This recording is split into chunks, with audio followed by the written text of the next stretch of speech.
ენა ადამიანებს ერთმანეთთან აკავშირებს, მუსიკა კი საზღვრებს შვის. როდესაც ეს ორი სამყარო ერთ ადამიანში იყრის თავს, იბადება განსაკუთრებული ისტორია. დღეს გაგაცნობთ პორტუგალიელ ლინგვისტს, თარგმნელს, მუსიკოს ჯორჯ როდრიგესს, რომელიც აქტიურად თანამშრომლობს პროექტთან გავუზიაროთ ერთმანეთს პოეზიისა და პროზის სიყვარული. აღსანიშნავია, რომ ჯორჯ როდრიგესი ოსტატურად უკრავს ყველა სიმებიან საკრავზე და ამტკიცებს, რომ მუსიკასა და ენას ერთი საერთო ენა, ადამიანების დაახლოება აქვს. მოგესალმებით, ჯორჯ. Bonjour. რა როლი აქვს მუსიკას თქვენს ცხოვრებაში და როდის დაახლოვდით? En ce moment, le rôle de la musique dans ma vie, საერთოდ მუსიკას ჩემს ცხოვრებაში ძალიან დიდი როლი აქვს. მუსიკა ეს თითქოს წამალივითა. ყოველდღე უნდა მოვუსმინო.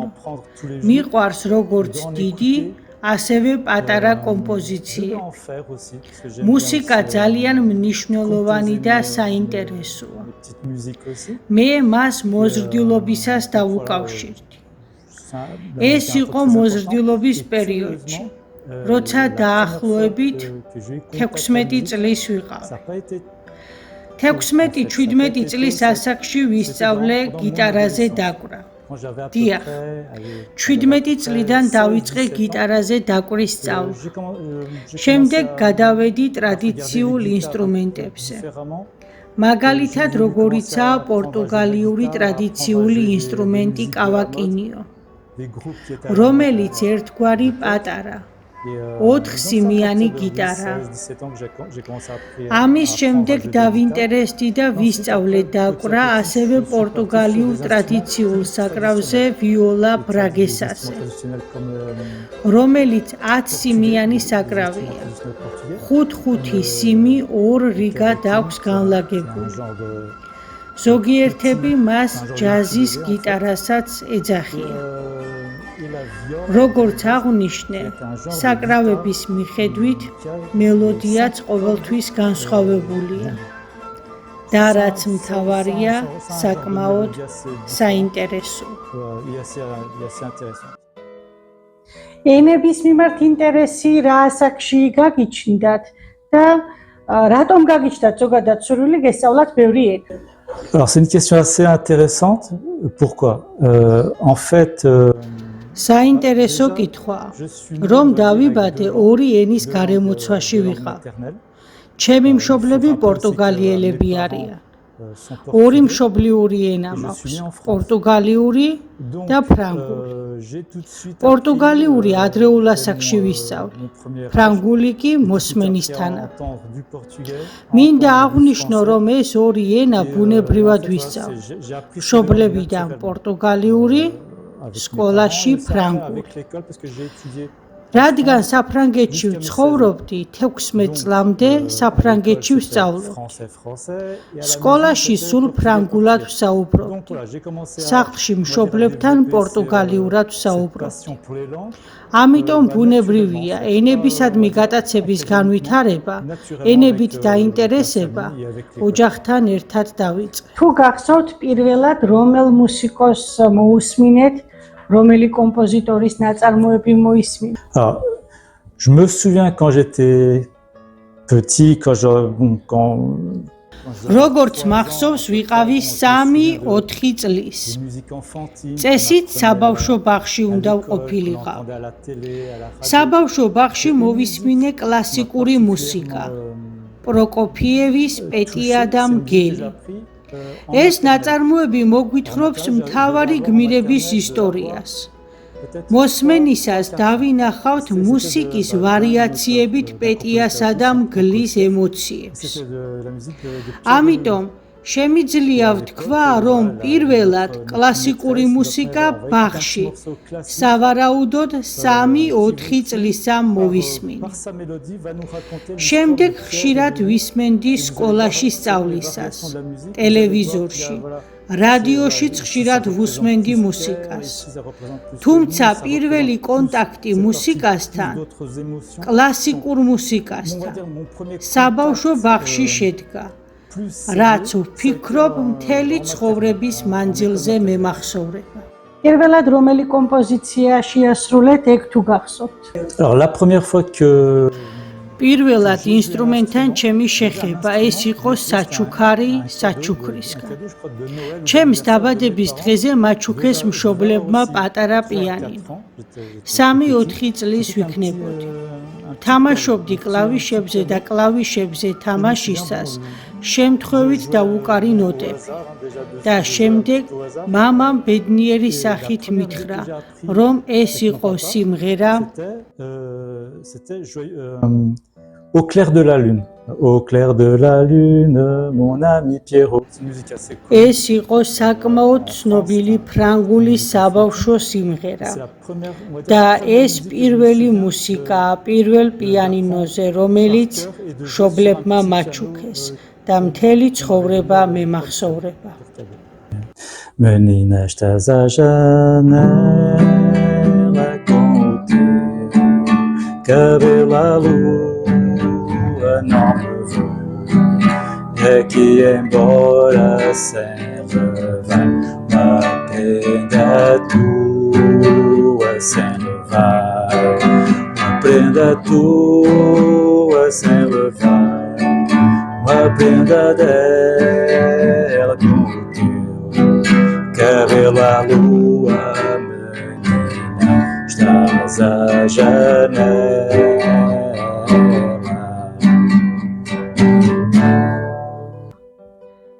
როგორ ფიქრობთ, არის თუ არა საერთო პოეზიასა და მუსიკას შორის?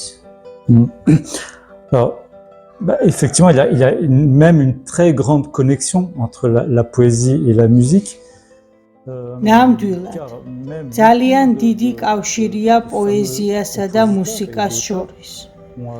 ბევრი ცნობილი კომპოზიტორი და პოეტი იყო პოეზიაზე და მუსიკაზე შეყვარებული. მაგალითად, თანამედროვე პოეტები, მუსიკოსები, მომღერლები, კომპოზიტორები შესანიშნავად წერენ. შეგვიძლია მივცეთ მათ მაღალი შეფასება. ჟორჟ ბრასენსის მსგავსად არიან ცნობილები. იվ დუტეილი ჩემთვის და არა მხოლოდ ჩემთვის არის მე-20 საუკუნის დიდი ფრანგი პოეტი, მუსიკოსი, კომპოზიტორი. ჩემი აზრით, პოეზიას მუსიკა უფრო ალამაზებს და რომანტიკულს ხდის. მე ძალიან მომწონს ჟორჟ ბრასენსის პოეზია. ეს არის პოეზია სოციალური კრიტიკის პერსპექტივით. შესამჩნევია ასევე პოლიტიკური კრიტიკაც. დიახ, ნამდვილად ძალიან დიდი და მჭიდრო კავშირია მუსიკასა და პოეზიას შორის. თქვენ თავადაც წერთ ლექსებს. და რა თქმა უნდა, გიყვართ კითხვა. რას ურჩევთ თაობას, რატომ უნდა იკითხონ წიგნები? Moi j'écris, bon, je vais pas me mesurer aux grands poètes, j'écris des მე ვწერ ჩემთვის. დიახ, ეს ვთვლი რომ უფრო ჩემთვისაა. ვერ ვუწოდებ ჩემს თავს პოეტს. არ მინდა გავუტოლო ჩემი თავი დიდ პოეტებს. ძირითადად ვწერ პატარ-პატარა ლექსებს. ეს რეალურად ჩემთვის დასვენების საშუალებაა. რაც არის ჩემში, ჩემს გონებაში, მხოლოდ იმას ვწერ. ვფიქრობ, არც ისე ცუდად ვწერ. თუმცა ვერასოდეს გავუტოლებ თავს დიდ პოეტებს. ახალგაზრდებს შემიძლია ვუთხრა, ვურჩიო, რომ ბევრი იკითხონ წიგნები. წიგნების კითხვით შეუძლიათ ეზიარონ კულტურას. კითხვა მნიშვნელოვანი და აუცილებელია. ადამიანებს შეუძლიათ მოიძიონ ინფორმაცია ინტერნეტში. წაიკითხონ პირდაპირ ონლაინ. მაგრამ მოდი ერთი წუთით დავფიქრდეთ. თუ ერთ დღეს ინტერნეტი გაითიშება და აღარ გვექნება წვდომა ონლაინ ინფორმაციაზე, c'est bien. Je რა suis შეიძლება pas contre. მოხდეს? Imaginons que aussi pour une raison ასეთ quelconque, შემთხვევაში on n'a plus d'internet, on n'a plus იძულებულები d'électricité, ვიქნებით on va être დავუბრუნდეთ obligé de revenir au კლასიკურ livre, on va être obligé კითხვას. de revenir à la lecture წიგნებს. classique. On va être obligé de დავუბრუნდეთ revenir წიგნით à la, სწავლას. on va dire à l'apprentissage ამიტომ à travers მე les livres. შემიძლია გირჩიოთ, რომ რაც შეიძლება Comme იკითხოთ suggestion de ბევრი lecture, წიგნი. ce que je pourrais suggérer, ახლა on est en ზაფხულია, été, ცხელა. il fait chaud, les gens ils veulent pas ალბათ ბევრ ადამიანს არ სურს რთული და დიდი ზომის წიგნის წაკითხვა. les fables de La Fontaine. ასეთ დროს მე შემიძლია გირჩიოთ ლაფონტეინის იგავ-არაკები. Et ce sont des ლაფონტეინის იგავ-არაკებში la plupart des gens ნათლად ჩანს connaissent ce genre მე-17 საუკუნის მორალი. mais le curieux c'est qu'elles sont კულტურა. toujours d'actualité. La morale qu'il y avait ეს წიგნი მე შემიძლია შევთავაზო არა მხოლოდ ახალგაზრდებს, არამედ c'est une lecture que ყველას. je pourrais suggérer aux ყველას. adultes même, à tout le monde. ფლობთ რამდენიმე ენას. ყოფილა შევთხოვა თუ არა რომ ენები აგრევიათ? Alors je sais, oui, comme je l'ai mentionné avant. ცდილობ არ ამერიოს ენები. როგორც უკვე აღნიშნე, ვლაპარაკობ ორ მშობლიურ, პორტუგალიურ და ფრანგულ ენაზე. სკოლაში ვსწავლობდი ინგლისურს, გერმანულს. მე ძალიან მომწონს ესპანური. ასე რომ ფრანგულის და პორტუგალიური არევა ცოტა რთულია, რადგან ჩემთვის ორივე მშობლიურია. ყოველდღე ვლაპარაკობ როგორც ფრანგულად, ისე პორტუგალიურად. სხვა ენების, ინგლისურის, გერმანულის, ფრანგულის არევა უფრო შესაძლებელია. მე ვეძახი გონებაში გადამრთველს, რომელიც ენებს გადართავს ხოლმე, თუმცა იშვიათად არ ირთვება და ენებს ვურევ. მაგალითად, რომელ ენაზეც მიადვილდება სიტყვის მონახვა, იმ ენაზე ვამბობ. შესაძლოა ეს იყოს ფრანგულად, ან ზოგჯერ ინგლისურად. ჩვენ არ ვართ სამუშაო ინსტრუმენტები. ჩვენ ვართ ადამიანები. ამიტომ ნორმალურია, რომ ხანდახან ცოტათი ავურიოთ. თუმცა ყოველთვის უნდა შევეცადოთ.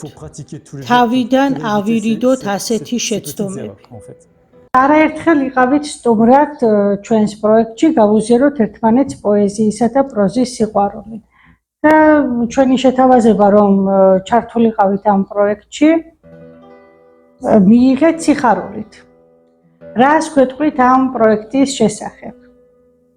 რატომ უნდა იარსებოს ამ პროექტი? Alors ce projet, oui, il doit continuer sans უნდა გაგრძელდეს. რა თქმა უნდა, უეჭველად ეს პროექტი უნდა გაგრძელდეს. მე მივიღე თქვენი მოწვევა და მომეცა შესაძლებლობა მონაწილეობა მიმეღო თქვენს ღონისძიებებში. ახლაც მომეცა შესაძლებლობა მონაწილეობა მიმეღო ამ ინტერვიუში. ღონისძიებებში სიხარულით მივიღე მონაწილეობა. ეს პროექტი გვაძლევს საშუალებას გაუზიაროთ ერთმანეთს პოეზიის, პროზის, კულტურის სიყვარული და ვისაუბროთ მათზე. ვფიქრობ, ამ პროექტს საკმაოდ მნიშვნელოვანი როლი აქვს ამ გაგებით. ვნახე ბევრი ახალგაზრდა, რომლებიც მონაწილეობდნენ თქვენს ღონისძიებებში.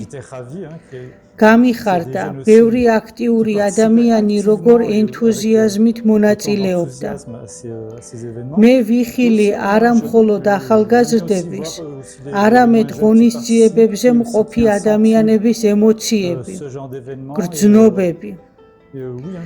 ეს ყველაფერი აუცილებლად უნდა იყოს ინტერნეტში, Facebook-ზე, YouTube-ზე განთავსებული და სადაც შესაძლებელია რომ განთავსდეს. ეს პროექტი აუცილებლად, უეჭველად უნდა გაგრძელდეს. რა გზავნილს დაგვიტოვებთ? რა გინდათ ადამიანებს რომ უთხრათ ან ურჩიოთ? Alors, le message que...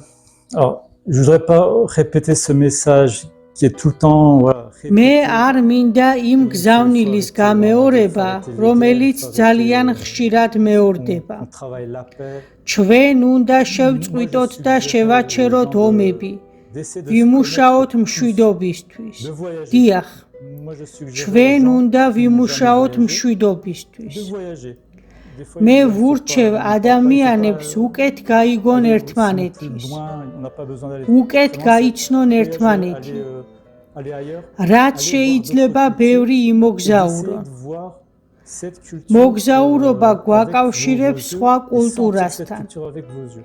ჩემი Peut-être que, აზრით, voilà, on va apprendre des სჯობს choses sur les თქვენი autres, თვალით et ნახოთ peut-être და que, voilà, შეიგრძნოთ ça va nous კულტურა. permettre on va dire, ვერაფერს მივაღწევთ ერთმანეთზე რაიმეს წართმევით. en parlant, voilà, je parle au début მოგზაურობა გვაკავშირებს სხვა კულტურასთან.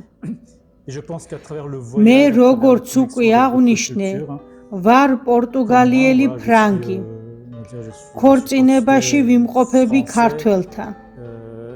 საქართველოში არის განსხვავებული საზოგადოება, განსხვავებული კულტურა.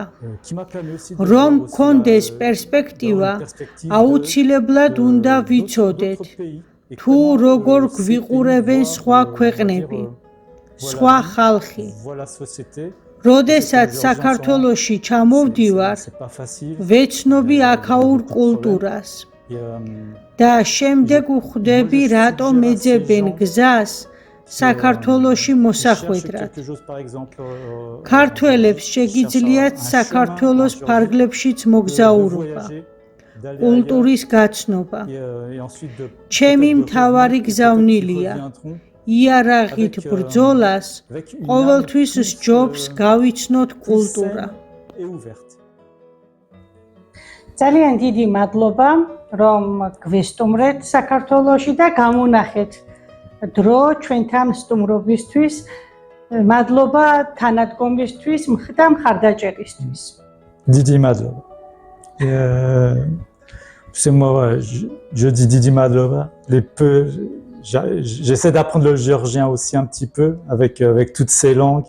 J'essaie aussi de faire un petit effort pour apprendre le géorgien. ვცდილობ ძალისხმევას არ ვიშურებ, ცოტა სიტყვები ვისწავლო ქართულ. მე მადლობას გიხდით მოწვევისთვის. ყოველთვის სასიამოვნოა ასეთ კულტურულ პროექტებში მონაწილეობა. თქვენთან თანამშრომლობისთვის ყოველთვის მზად ვარ. მომდევნო შეხვედრაზე მინდა მითხრათ, რომ ამ პროექტმა კიდევ წინ წაიწია. მე კი თქვენს მხარდასაჭერად ყოველთვის მზად ვარ. მადლობა ჩვენი კულტურის გაცნობისთვის. დიდი მადლობა.